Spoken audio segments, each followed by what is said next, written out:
Bonjour, je suis Alain Tello Robledo, fondateur d'Ateltrainer. Avec Chantal, nous allons narrer cette audio-vidéo sur la vie professionnelle et santé. Nous vous recommandons de l'écouter dans un endroit calme, assis ou allongé confortablement, pour vous abandonner aux paroles basées sur le savoir universel qui nous appartient à tous. Cette audio-vidéo fait partie de notre programme de transmission de la connaissance universelle transcendantale qui vous aidera à vivre libre et vous libérer de troubles et de maladies.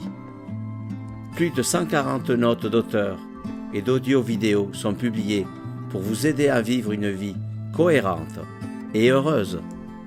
Avec la pratique, une profonde compréhension libératrice émergera progressivement en vous. Une accolade d'union transcendantale pour vous. Vie professionnelle et santé. Nous allons parler de l'histoire de l'évolution sociale, notoriété, travail et santé, travail équilibré, découvrir la vocation ou l'emploi idéal, un schéma de la découverte de la vocation, Ateltrainer et les livres disponibles. Histoire de l'évolution sociale. Depuis le début de l'histoire de l'humanité, l'homme a dû s'adapter à son environnement pour survivre, développant au fil des siècles la capacité de domestiquer la nature pour assurer sa survie. Cette domestication de la nature a été largement exagérée depuis l'ère industrielle, et nous souffrons tous aujourd'hui ses conséquences destructrices pour la planète et l'humanité. Au début, la vie humaine dépendait de la chasse et de la pêche, jusqu'à ce que les humains ont recherché la stabilité dans le domaine de l'agriculture et de l'élevage pour garantir leur subsistance, en établissant une vie sédentaire et en créant les premiers villages. Cette évolution a permis à l'humanité d'éviter de devoir courir d'un endroit à l'autre au rythme des saisons et des mouvements migratoires des animaux, et de jouir d'un plus grand confort et d'une plus grande sécurité en appartenant à des groupes locaux, où les échanges étaient complémentaires pour faciliter la vie du village.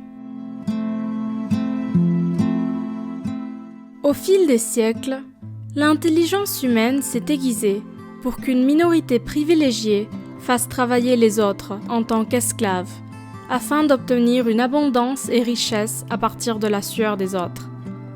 Alors, la notoriété et la quête du pouvoir étaient nées. Outre le fait que l'esclavage existe malheureusement encore aujourd'hui, notamment l'esclavage des enfants dans des pays peu scrupuleux. Nous suivons encore les mêmes mécanismes évolutifs que par le passé, basés sur la recherche de la notoriété et du pouvoir, pour obtenir de l'abondance pour quelques-uns et la pauvreté pour le plus grand nombre. Ce déséquilibre entre les notables, les riches et les puissants, et les classes moyennes, inférieures, marginalisées et pauvres, est la source des conflits dans le monde. Les uns luttent pour ne pas perdre leur domination qui leur garantit une surabondance, inutile sur le plan pratique existentiel, et les autres luttent pour survivre, pleins de haine, de ressentiment, de sentiments d'injustice. Pouvoir égale égoïsme. Pouvoir plus notoriété égale égoïsme au carré. Égoïsme au carré égale injustice, séparatisme et guerre. Notoriété. Les valeurs que nos ancêtres nous ont transmises, génération après génération, sont basées sur le besoin d'être le meilleur, d'appartenir à la classe dominante, de ne pas échouer, ainsi que sur la transmission au niveau des mémoires ADN de ce qui est juste, précieux, important, et des traditions et cultures du passé à suivre. Ces héritages inconscients nous ont conduits à évoluer vers la division et la tension entre les peuples de la planète et le mal-vivre individuel. Alors, depuis l'enfance à l'université, la nécessité de réussir dans la vie suivant les valeurs sociales est renforcée afin d'être protégé de la marginalisation et de la pauvreté. Marginalisation et pauvreté qui ont été créées par les injustices et l'inconscience du passé. La nature nous fournit tout ce dont nous avons besoin pour vivre libres et heureux pendant de nombreuses années. L'air, l'eau, la nourriture, des paysages captivants avec leur faune et leur flore, etc. Cette situation de recherche de l'excellence dans la vie par peur à l'échec contribue, en premier lieu, au fait que le taux de suicide dans le monde est très élevé et continue d'augmenter chaque année. Selon l'Organisation mondiale de la santé, le suicide est la deuxième cause de décès dans la population mondiale âgée de 10 à 24 ans. Chaque année, 100 000 adolescents se suicident dans le monde. Et pour chaque suicide, il y a entre 10 et 20 tentatives. Par exemple, la mort par suicide est la principale cause de décès chez les jeunes sud-coréens depuis 2007. Pour un adolescent sud-coréen, ne pas pouvoir entrer dans une université prestigieuse est synonyme d'échec. Par contre, être accepté dans l'une des meilleures universités de la Corée du Sud, c'est avoir la vie assurée. D'où la forte pression qui pèse sur les jeunes. La situation est similaire dans d'autres pays comme la Chine et le Japon, ainsi que dans les pays occidentaux. Sans parler de la génération de troubles mentaux, tels que l'anxiété et la dépression, causés par cette pression sociale déséquilibrée pour être accepté dans une société qui surfe entre les crises économiques, les récessions, les guerres, les menaces et les taux cycliques de chômage élevés. Il existe un classement des meilleures universités du monde qui se font concurrence entre elles. Les meilleures sont celles qui accueillent le plus grand nombre d'étudiants avec les meilleures notes académiques et les meilleures chances d'accéder à des emplois avec des salaires d'élite. Ce jeu entre les entreprises, les universités et les étudiants crée une compétition qui détruit le bien-être et la sérénité des étudiants. On ne se rend pas compte qu'une personne moins qualifiée, mais dotée de compétences, d'attitude et de tranquillité d'esprit sera plus motivée et plus flexible, plus performante à long terme. Travail et santé. Tout le monde sait que l'argent ne fait pas le bonheur. Mais rares sont ceux qui ont le courage de chercher un emploi qui leur plaît vraiment, malgré un salaire inférieur et un statut professionnel moins remarqué que d'autres. La conséquence directe du choix d'une profession en fonction des aptitudes innées est que le niveau de stress et de frustration sera très bas, ce qui favorisera un meilleur fonctionnement du métabolisme, une protection contre l'anxiété et l'insomnie, c'est-à-dire une prise en charge de la santé physique et mentale. Une personne qui aime son travail, au-delà du salaire, transformera ses obligations en intérêts. La plupart des jeunes sont influencés, conditionnés par leurs proches, leurs tuteurs et leurs enseignants, à viser des carrières prestigieuses afin de satisfaire les attentes des parents ou de l'environnement social. Ils peuvent être également poussés par leurs ambitions personnelles, à la recherche d'une reconnaissance sociale imaginée. Les sociétés sont compétitives, ce qui annule la recherche de la satisfaction émotionnelle et personnelle des étudiants et adultes. Les niveaux croissants d'insatisfaction personnelle et professionnelle et l'augmentation des maladies mentales dans le monde le confirment. La force de volonté ne consiste pas à faire taire la voix intérieure, mais à obtenir la volonté nécessaire pour obtenir le travail parfait, pour se sentir épanoui, en paix avec soi-même et avec le monde.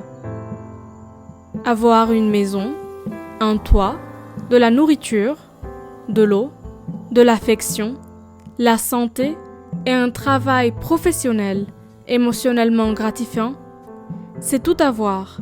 Avoir la liberté de voyager et d'avoir du temps libre pour s'adonner à ses hobbies. Le bonheur sans regret. Dormir paisiblement sans avoir peur du lendemain.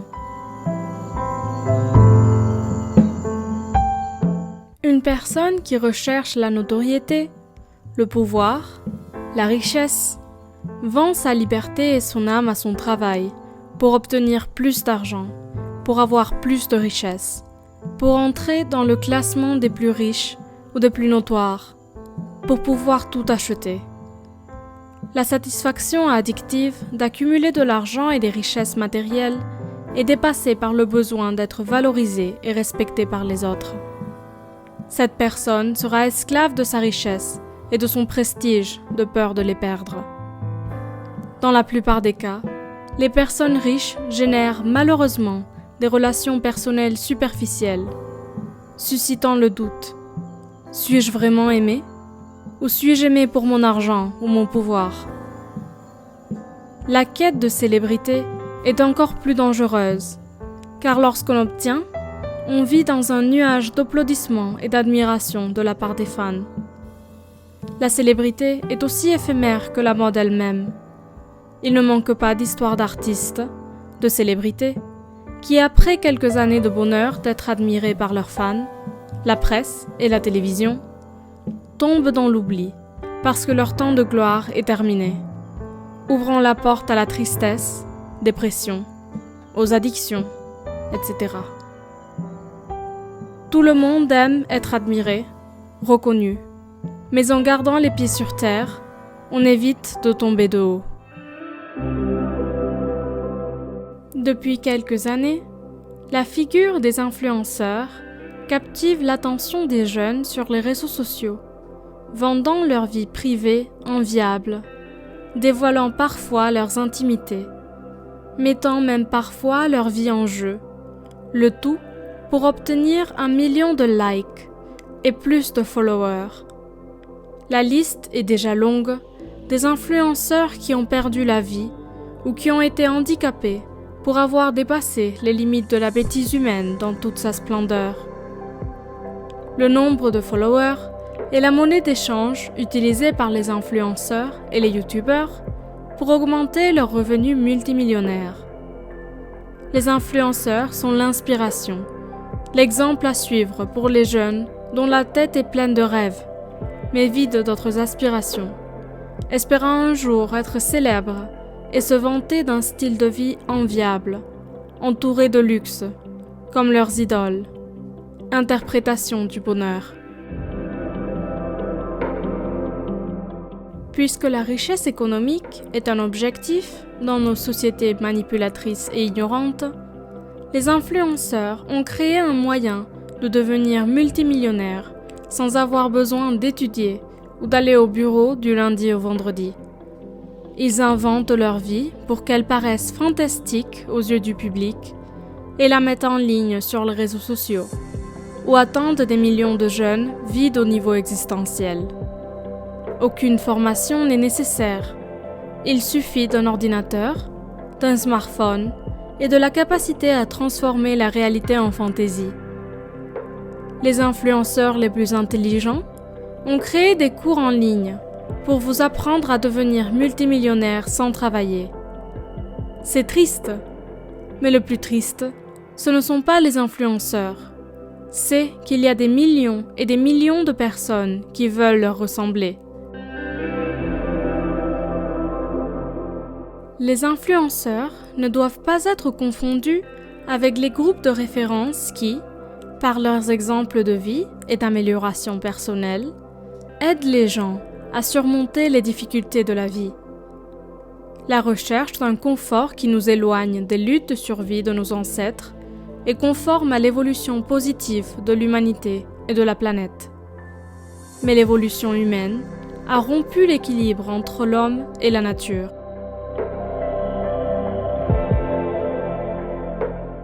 Les influenceurs et leurs followers ne sont responsables de rien.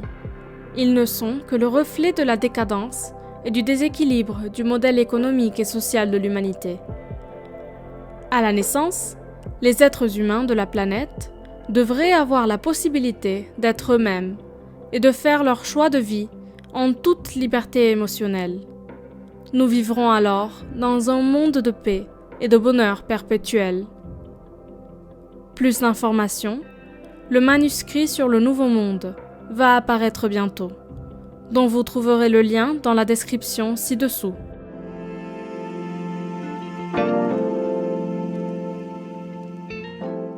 Les avancées technologiques, telles que les réseaux sociaux, sont nécessaires pour assurer le bien-être des personnes en totale harmonie avec la nature, afin de ne pas mettre en péril l'avenir des nouvelles générations et de tous les êtres qui habitent cette merveilleuse planète.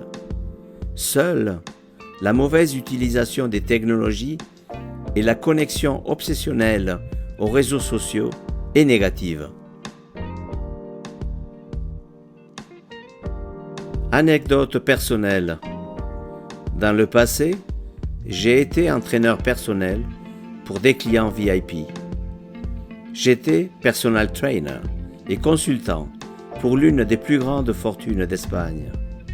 Un jour, il m'a dit « Alain, quand j'étais jeune, je rêvais d'être riche, mais maintenant que ma richesse est énorme, j'en suis esclave, surtout en période de crise comme en 2008. » J'ai senti dans le cœur de la plupart de mes clients VIP, dont beaucoup avaient un pouvoir d'achat illimité, une grande solitude et une grande tristesse.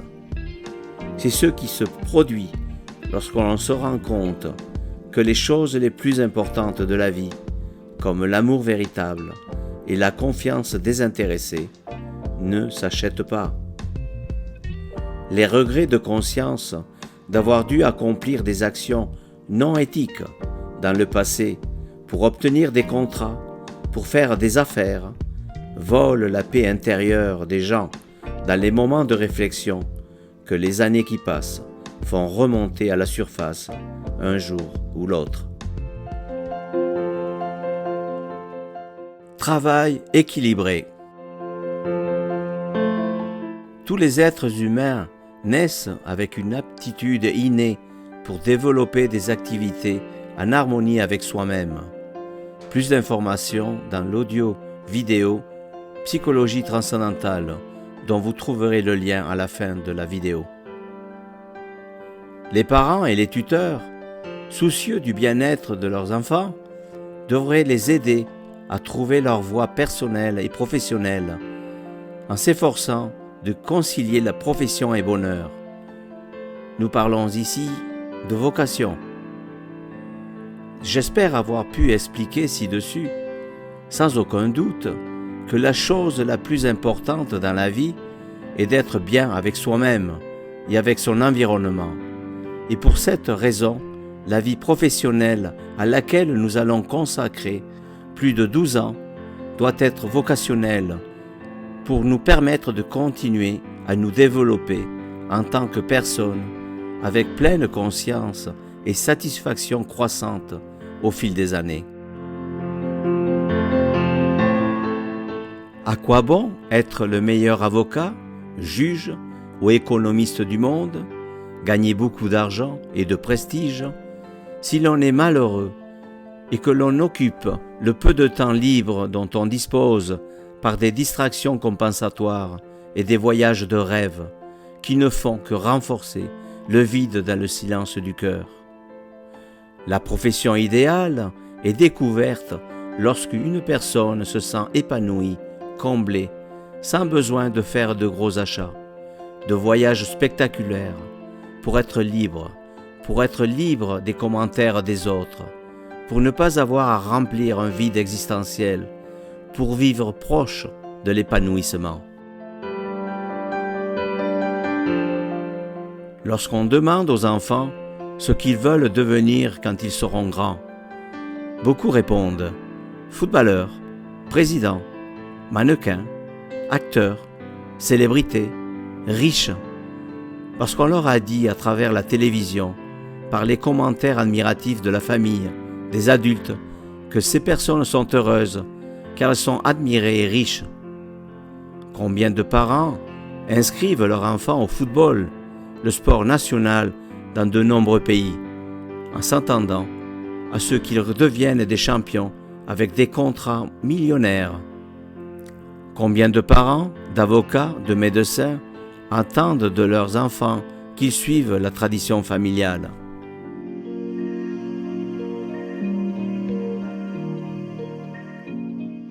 Découvrir la vocation ou l'emploi idéal. Pour aider les enfants à trouver leur vocation ou leur emploi idéal, on les aide à ressentir et non à réfléchir, à penser. On les aide à être eux-mêmes à partir de l'intention intérieure, développement de l'intuition. À l'école, on leur apprend à lire et à écrire, mais à la maison, on devrait leur enseigner la connaissance transcendantale, le bon sens, qui les aidera à ressentir et non à penser. L'équilibre entre le rationnel et le non-rationnel les guidera dans leur découverte d'eux-mêmes au fil des années. Ils feront confiance à leur intuition parce qu'ils seront libérés des doutes existentiels, ce qui favorisera la créativité, la spontanéité et l'estime de soi. C'est cette créativité qui fera prospérer toute chose ou tout travail entrepris par les personnes qui pratiquent le ressenti et non la pensée. Intuition. Il faut apprendre aux enfants les vrais dangers de la vie pour qu'ils soient prudents et qu'ils apprennent à les éviter, sans crainte. La prudence, oui. La peur, non.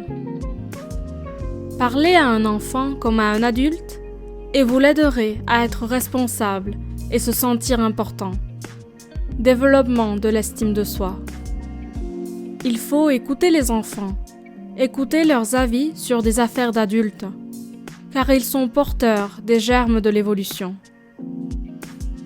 Afin d'aider les enfants à choisir la profession la plus appropriée à leur façon d'être, à leur mission de vie, les familles doivent compléter l'éducation académique avec des activités et des situations complémentaires, afin qu'ils puissent expérimenter ce qu'ils aiment, ce qui leur convient ou ce qui ne leur convient pas. Pour faciliter le choix de la vocation des enfants, il faut, entre autres, apprendre à être seul, partager des activités avec beaucoup de personnes, partager des activités avec peu de personnes, faire l'expérience de la vie en ville, vivre dans un village, expérimenter la vie rurale, isolée au milieu de la nature, s'occuper d'animaux, de chevaux, de troupeaux, etc. Expérimenter des situations de soins aux personnes âgées et aux enfants. Expérimenter la pratique de sports de compétition. Pratiquer des sports de loisirs. Pratiquer des sports individuels et collectifs. Pratiquer des sports d'aventure, tels que le rafting, le ski alpin, le ski nordique, l'escalade, les arts martiaux, etc. Pratiquer la danse classique, contemporaine et moderne. Pratiquer la musique et le chant. Apprendre à nager. Apprendre et pratiquer la méditation transcendantale et triste, laïque, pendant quelques minutes, etc. Il est également très important que les parents et les tuteurs aient régulièrement des conversations profondes et sincères, auxquelles l'enfant ne manquera pas de poser 1000 questions. Plus que les réponses elles-mêmes, ce qui sera important pour l'enfant, c'est l'attention, l'écoute que lui porteront ses proches, amour, union, complicité. Il ne devrait pas y avoir de sujet tabou entre parents et enfants. Les jeunes doivent savoir dans quel monde ils vivent pour pouvoir s'y situer.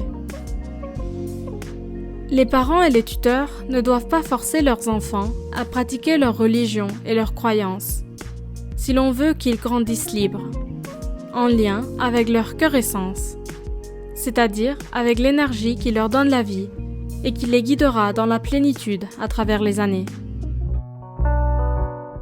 Schéma: la découverte de la vocation. Une vocation peut changer ou se combiner avec d'autres vocations selon les étapes de la vie. Affinité depuis l'enfance. Profession concernée: Passion pour la nature. garde forestier, ingénieur agronome, biologiste, jardinier, etc. Affinité avec les personnes. Médecin, chirurgien, infirmier, avocat, enseignant, formateur, pompier, policier, etc. Passion pour les animaux. Vétérinaire, protection de la faune, agriculteur, éleveur aimable, etc. Amour pour les enfants. Enseignant, éducateur petite enfance, pédiatre, aide-soignant, moniteur, etc. Intérêt pour l'univers, la planète. Scientifique, physicien, ingénieur industriel, aérospatial, architecte, etc. Intérêt pour la technologie. Ingénieur informatique, informaticien, etc. Passion pour l'art. Artiste, écrivain, peintre, acteur de théâtre, de télévision, chanteur, danseur professionnel, humoriste, etc.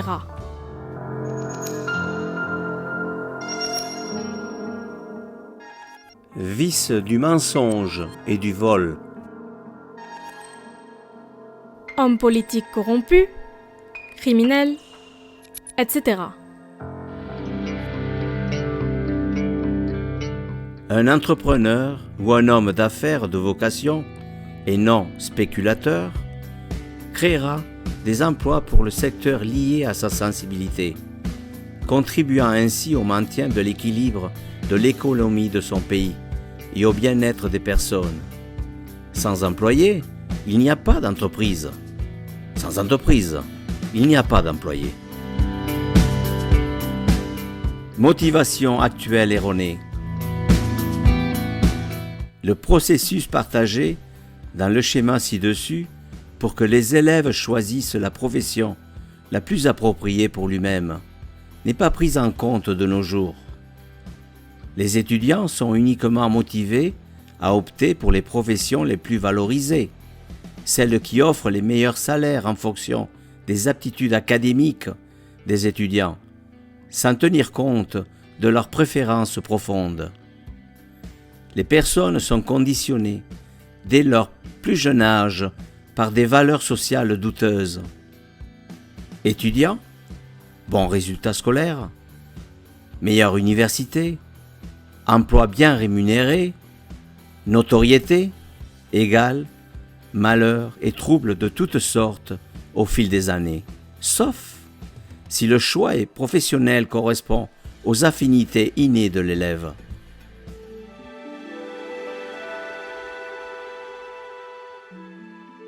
Adèle Trainer. Si notre article a attiré votre attention, nous vous invitons à visiter le site www.adulttrainer.com, centre de formation transcendantale et de guérison ancestrale et triste, loin des religions et des croyances. Vous pouvez également vous informer sur la connaissance transcendantale qui nous appartient à tous en écoutant et en lisant les plus de 130 notes d'auteur audio-vidéo. Lien en fin du vidéo et à la description. Livre disponible en français. Méthode de l'antiméthode Atteltrainer. Livre 5. Le nouveau monde va apparaître bientôt. Livre 6. Origine des troubles et maladies mentales et leur libération. Lien à la fin de la vidéo. Les livres 1. Psychofitness holistique. 2. Zen Sport. 3. Entraînement transcendantal. 4. Amour transcendantal, guérison ancestrale sont actuellement disponibles en anglais et espagnol. Nous espérons pouvoir les traduire en français prochainement. Lien à la fin de la vidéo.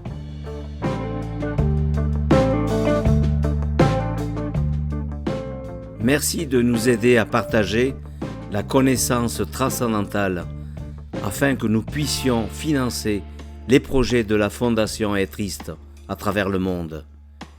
Une accolade d'union transcendantale pour toi. We are Alain Tello Robledo Être-Triste, fondateur d'Atteltrainer, et l'équipe Atteltrainer. Loin des religions et croyances.